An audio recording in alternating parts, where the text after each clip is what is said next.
清清地食碗魚生粥。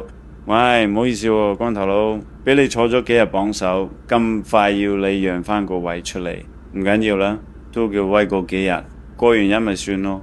你哋成諗日話打小場有優勢，我唔知咩叫打小場喎，我淨係睇分數嘅。總之事實就係我哋而家領先緊3分啦。曼城而家贏諗硬嘅咩？英超唔易踢㗎，師兄，贏到呢場波好諗緊要啊！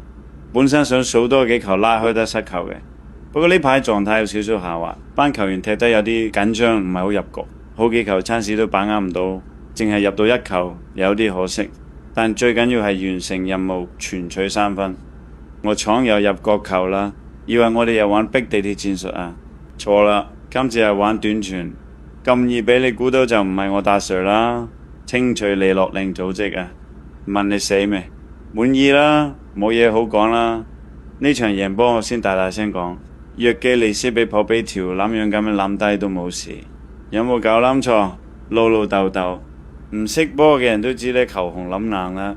我樓下個康間都知啦，唔諗使睇啦，睇多10次都係紅啊！屌你，加埋上場對曼城侯辛洛夫嗰球呢，連續2場2張紅牌走甩咗啊！你老味點計先？